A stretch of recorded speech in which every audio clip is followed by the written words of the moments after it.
আসসালামু আলাইকুম রহমতুল্লাহ।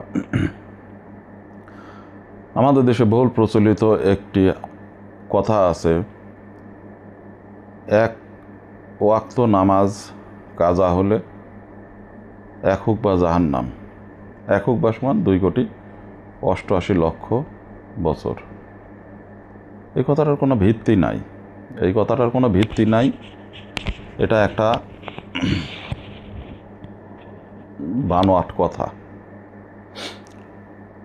হাদিসের কোথাও, কোনো হাদিসের কিতাবে কোথাও এই কথাটা লেখা নাই এক ওয়াক্ত নামাজ কাজা হলে এক হুক বা জাহান্নাম খাটতে হবে। রাসূলুল্লাহ সাল্লাল্লাহু আলাইহি ওয়াসাল্লামের নামে একটা মিথ্যা কথা। এটা কোথাও কোনো হাদিসের কিতাবে কোথাওই আসে নাই। কোরআনের সূরা নাবার তাফসিরের মধ্যে একটু আসে, তবু হুকবার পরিচয়, সেটা শুধু হুকবার পরিচয়, এর সাথে নামাজ কাজার কোনো সম্পর্ক নাই।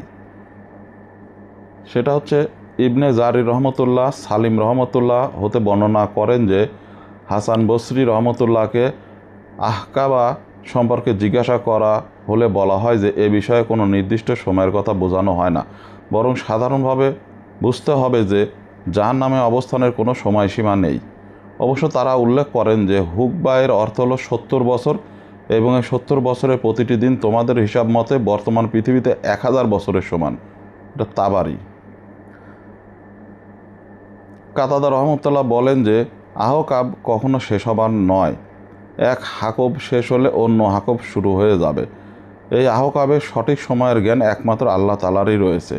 তবে মানুষের শুধু এটুকু জানানো হয়েছে যে 80 বছরে এক হুকবা হয়, এক বছরের মধ্যে রয়েছে 360 দিন, এবং প্রতিটি দিন দুনিয়ার 1000 বছরের সমান।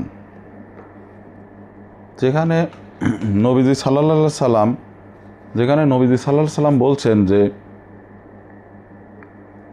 মানুষের নামাজে প্রথমে আল্লাহ কিয়ামতের দিনে মানুষের নামাজের হিসাব নেবেন।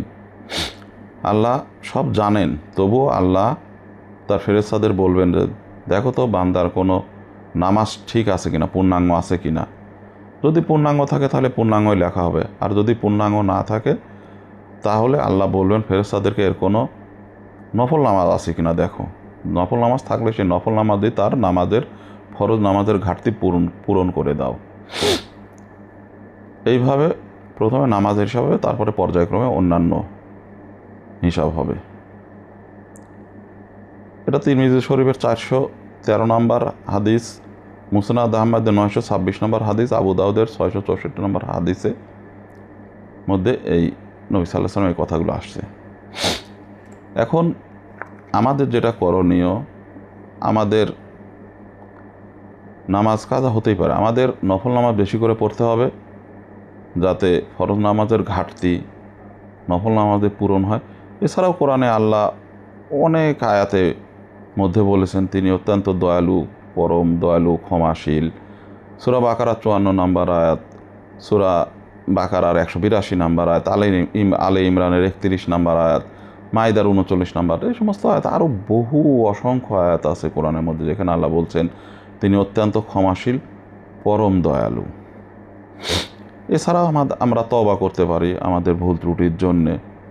তওবার এবং ক্ষমার অনেক আয়াত আছে, তার মধ্যে আমি কয়েকটা উল্লেখ করছি। সূরা আলে ইমরানের 165 নম্বর আয়াত, মাইদার 39 নম্বর আয়াত, ফুরকানের 70 নম্বর আয়াত, হুজুরাতের 12 নম্বর আয়াত, তাহরিমের 8 নম্বর আয়াত, এমনকি সূরা নাসর শেষের দিকে আমাদের সূরা নাসর, ইন্নাহু কানা তাওয়াবা, আল্লাহ নিজেই বলছেন নিশ্চয়ই তিনি তওবা কবুলকারী। এবং কোরআনে আল্লাহ বলছেন যে তওবাকারীকে আল্লাহ ক্ষমা করে দেন। অতএব আমরা আল্লাহর কাছে তওবা করি, ক্ষমা চাই, আর বেশি বেশি নফল নামাজ পড়ি।